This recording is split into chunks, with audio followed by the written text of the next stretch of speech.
என் ஜனநாயக உரிமையை செலுத்துறதுக்காக வந்தேன். கடந்த எல்லா எலெக்ஷனுக்குமே என்னோட உரிமையை நான் கரெக்டாக செலுத்திக்கிட்டு இருக்கேன்.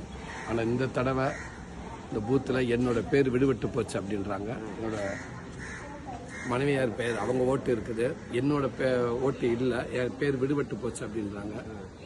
இருந்தாலும் 100% ஜனநாயக உரிமையை ஆற்றுறதுக்காக வந்தேன். அது நடக்கலையே அப்படின்றப்ப மனவேதனையாக இருக்குது. ஆற்ற முடியலன்னு நினைக்கிறப்ப ரொம்ப மனசு கஷ்டமாக இருக்குது. இது எங்கே யாரோட தவறு எப்படி தவறு நடக்குதுன்னு தெரியல. இருந்தாலும் ஓட்டு போட்டுக்கிட்டு ஓட்டு போடணும்னு சொல்கிறத விட ஓட்டு போட முடியலன்ற வேதனையோடு நான் சொல்கிறேன். தயவுசெய்து எல்லாமே 100% ஓட்டு வாக்களிச்சிருங்க. அது நம்மளுக்கு ரொம்ப முக்கியம், நம்ம நாட்டுக்கு நல்லது.